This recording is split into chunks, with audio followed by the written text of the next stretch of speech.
Thank you. Thank you, Madam Chair. I want to talk about rural areas, and in terms of, you might each speak to this and how it relates to you. If it's not applicable, just say so. But what barriers have you seen in accessing customers in rural areas, or expanding into rural areas, and what barriers are out there, or barriers are still out there, or you've seen in the past? And also, I'm very curious to know if you think that's a growth area. Some folks would think that, believe that moving modern technology or expanding broadband into rural areas is a waste of time and money. But I'd be very curious.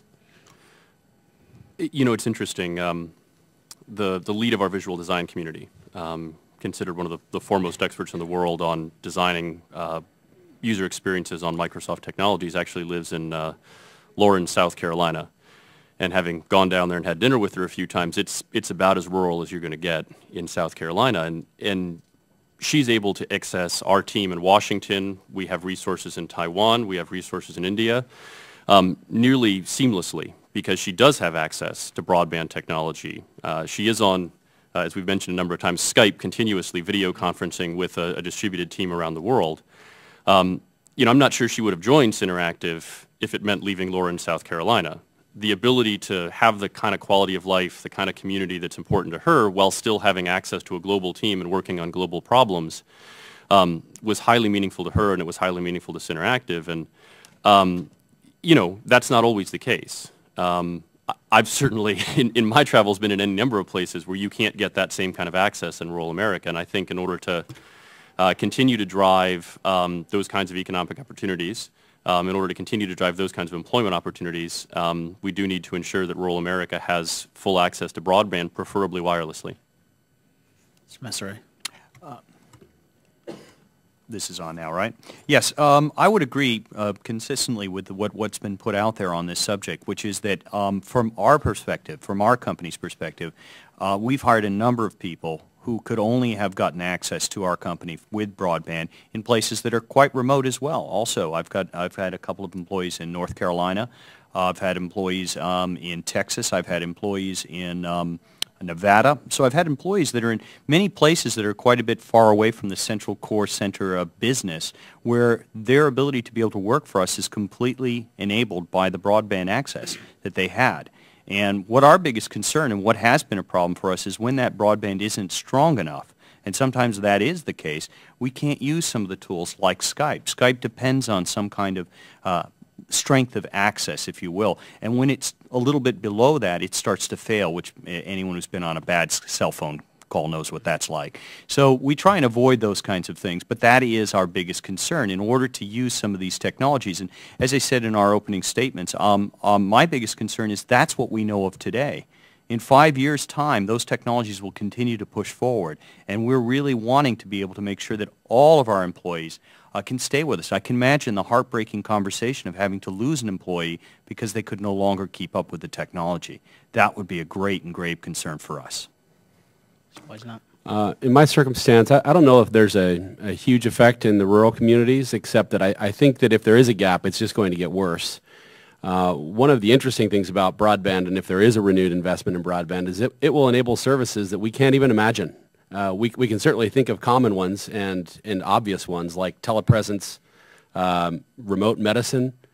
These are services that if you have access to broadband, you'll benefit from that. And I think rural areas will be increasingly disadvantaged and cut off from those educational and even telemedicine, those types of services that will grow and flourish over time. My sense is that broadband is expanding. First of all, it's vitally necessary in rural America. You look at, take for example, the incident that happened in Amish country, and I mean there are many rural spaces where information is vitally important. Bad things don't just happen in big cities, although they do happen in big cities. And so we need that access everywhere.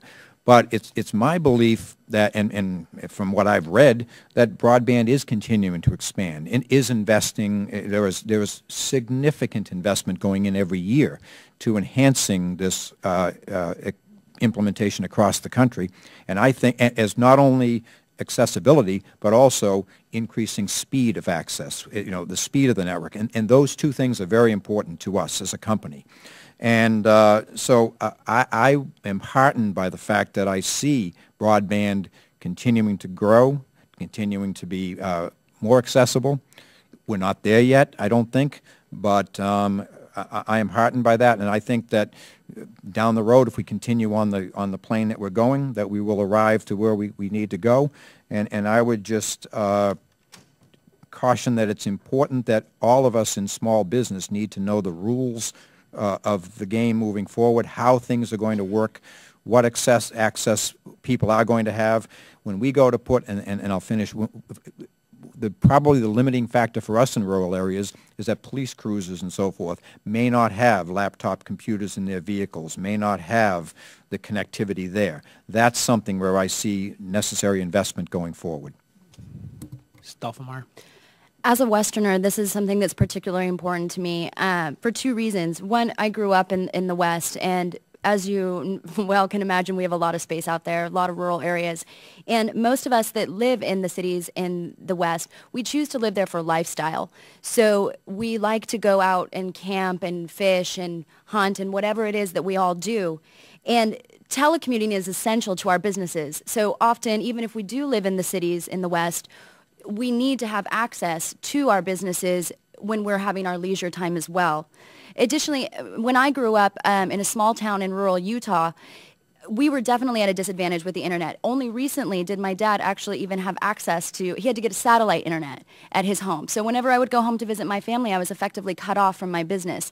And that's often how it is whenever I go on vacation or spend leisure time. So I think it is absolutely essential to Westerners, perhaps even more than in other areas of the country where there's greater connectivity.